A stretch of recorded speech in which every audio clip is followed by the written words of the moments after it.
So now we are in, we have completed paranoia. Now we are into delusional disorder. So delusion, when you look at paranoia, it says that it is the premature delusion, isn't it? Delusion has not completely set in, but there is premature presence of delusion, but no hallucination in paranoia. But here in delusional disorder, the delusion is very strong. Irrational beliefs are very strong. It's so the person is very much convicted, high conviction level, to the point that even if you give him proof, say that the belief is wrong, the person is not going to accept that. So there is this non-bizarre and bizarre delusion. Okay, so non-bizarre delusion is like, okay, the thought or the theme of the delusion is not really bizarre. For example, if a person feels that he's been followed by federal agents, it is possible that federal agent can follow human beings, right? So it's not bizarre. But then if someone says that I'm pregnant with dogs, that is bizarre. So delusion can be non-bizarre and bizarre. If the delusion is non-bizarre, it's difficult for us to really identify, because the person will be otherwise normal. So that is what is actually being said here. And then we move here. So the person is otherwise normal, but then he may not use the credit card or use a telephone, so that the federal agent may not follow him. So that kind of delusion. Okay, so you can actually read through it. It basically talk about delusional disorder as a paranoid disorder, and it's a type of serious mental disorder, psychosis. So here the person is unable to really tell what is real from what is imagined. It was previously called paranoid disorder. Main feature of the disorder is the presence of delusion. That's a main feature of the disorder. Unshakable belief in something untrue. Okay. They come to seek medical attention for counseling or something like that. Not that they understand that they have delusion, because they have so convinced that delusion is true, so they don't think they have delusion. They come to reduce the emotions, negative emotions. So basically, maybe for depression or feeling of fearfulness or rage or worry, so they come for these and never to seek help for the delusion, because they are unaware of the presence of delusion. So then again, we speak about non-bizarre delusion people. They can actually lead a normal life because the delusion is non-bizarre. But then, they still feel that they've been followed or poisoned or deceived and conspired against, or so they distance themselves from their loved ones. Delusion is actually misinterpretation of perceptions or experiences. Whatever the situation may be, they'll not see the real thing, but they highly exaggerate it. They can continue to socialize and function normally. They do not really behave, obviously, in an odd way or a bizarre manner. In some cases, they're so preoccupied with the delusions. In that case, they'll not marry, because they prefer to be isolated. Okay.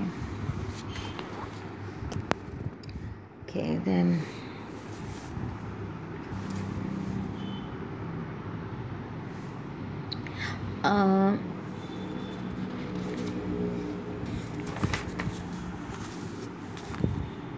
types of delusional disorder. I was really confused with, because they have again gone into explaining paranoid symptoms and all these things. So instead of this, I'll just give you types of delusions, delusional disorders. There are basically, these are the types of delusional disorders. Erotomanic delusions means they feel that people are sexually attracted to this person. Grandiose, they have a great feeling about themselves as, more than life feeling. Jealous, they have a pathological jealousy. Persecutory, they feel that people up there to persecute him. Somatic, it affects the body. Mixed, it's a mixed feeling. If you actually go back into this text, chapter 3, page number 15. You have types of delusions here: bizarre delusion, non-bizarre delusion. Mood concurrent delusions are delusions where there is presence of mood, like depression and all. Mood neutral delusion.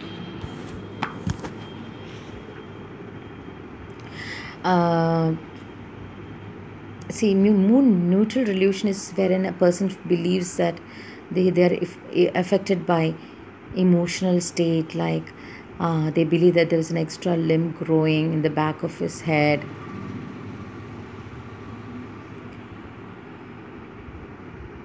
Delusion of control is like they feel that someone else is controlling them. Nihilistic delusion is that they believe that the world is going to end. Delusional jealousy, a person has delusion that spouse or having a love affair somewhere else. Jealousy, pathological jealousy that we mentioned just before coming to this page. So then we have delusion of guilt and sin, and then we have delusion mind being read. It's all self-explanatory.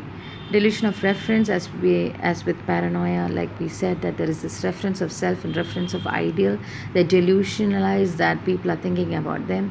Erotomanic, that someone is really attracted to them or love them. Grandiose delusion is again they feel that they have special powers. Grandiose delusions are usually seen in cult leaders. That it's easy example. Persecutory delusion, people are there to poison them, harm them, or they're spying on us. Religious delusion is that the theme is religion. It can be combined with, so again, cult. That's a easy example. Cult leader thinking that he's a chosen person of God. So somatic delusion is bodily functioning or bodily sensation. They believe that they are diseased or there is some problem with their body. The delusions of parasitosis means they're infected with some kind of a parasite, bacteria or some virus. Or delusion of poverty, that strong belief that they're financially incapacitated, they're financially low, they need to. So that is delusion of poverty. So that are type of delusion that you can see, they find in page number 15. Delusion of grandeur was asked before, so it's the same thing. It's just still here, and they then explain something else. Maybe motivated or defensive delusion. It's like to maintain their high self-esteem, they are defending themselves.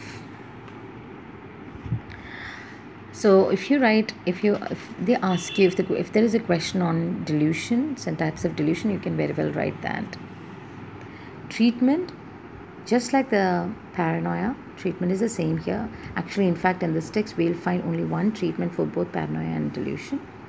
Psychoanalytical method and cognitive behavioral therapy. If you know cognitive behavioral therapy, again, giving insight into the cognition, insight on the situation, and change in behavior, helping them to change behavior. Drug therapy, placebo effect is good here. Sugar pill, like they are not given the real drug, but then the drug is helping them. So that because there is a psychological reason behind it. Normally, drug is used as just like in schizophrenia. Atypical antipsychotic medications are given. Atypical antipsychotic medication. Here, there is agitation that occurs as a side effect. Agitation. Combination effect. Pharmacology with cognitive therapy. Psychotherapy we can apply individual therapy, cognitive behavioral therapy, and family therapy. So that's about delusion. I know that I have not really gone deep into it, but I believe that you'll be able to understand and it'll be easier for you to understand. See you in the next chapter.